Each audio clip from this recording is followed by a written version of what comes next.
Good morning dear students. आप सभी का इस एजुकेशनल यूट्यूब चैनल पर हार्दिक स्वागत है। प्रिय विद्यार्थियों, पिछले वीडियो में हमने मगध साम्राज्य के उत्कर्ष के में महत्वपूर्ण योगदान देने वाले हर्यक वंश के शासकों का अध्ययन किया था।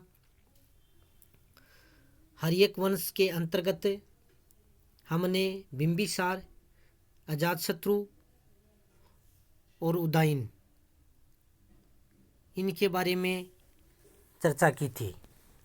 और आज हम मगध साम्राज्य के उत्कर्ष में शिशुनाग वंश और नंद वंश इनके योगदान की चर्चा करेंगे। मगध साम्राज्य में हर्यक वंश के बाद में शिशुनाग वंश का शासन स्थापित हुआ था। उसके मुख्य शासक शिशुनाग और कालाशोक ही थे, हालांकि अंतिम शासक महानंदिन भी था। तो जो हर्यक वंश का अंतिम जो कमज़ोर शासक था नागदशक, उसकी पदच्युति के साथ ही हर्यक वंश का अंत हो गया था और शिशुनाग मगध का राजा बना था और उसी के नाम पर मगध के नए राजवंश का नाम शिशुनाग वंश पड़ा था।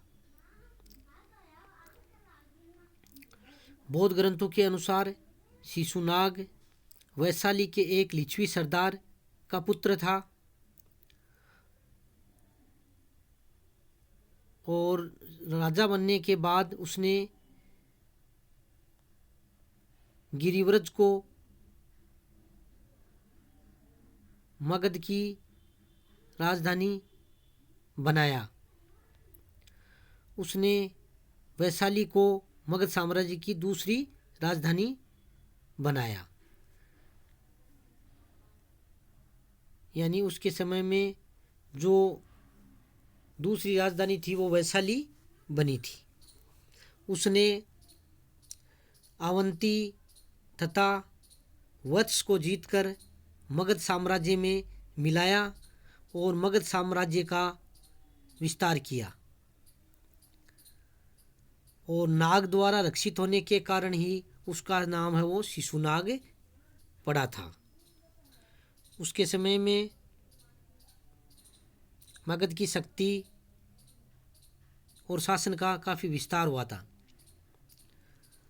कालाशोक, शिशुनाग के बाद में जो शासक मगध की गद्दी पर बैठा उसका नाम कालाशोक था। पुराण व दिव्यदान में कालाशोक का नाम काकवर्ण मिलता है।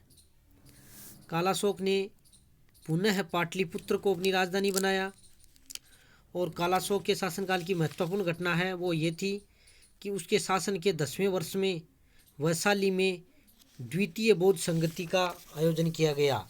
ये इम्पोर्टेंट है कि द्वितीय बौद्ध संगति का आयोजन किसके समय में हुआ था और कहाँ हुआ था। तो वैशाली में द्वितीय बौद्ध संगति का आयोजन हुआ था कालाशोक के समय। और शिशुनाग वंश का अंतिम शासक महानंदिन है और इसका दूसरा नाम नंदीवर्धन भी मिलता है। तो ये अंतिम शासक था। इसके बाद में मगध साम्राज्य पर नंद वंश का शासन स्थापित हुआ। नंद वंश की स्थापना महापद्म नंद ने की थी। पुराणों के अनुसार वह एक शूद्र शासक था। वह नंद वंश का सर्वाधिक शक्तिशाली शासक था। महाबोधि वंश में महापद्म नंद का नाम उग्रसेन भी मिलता है।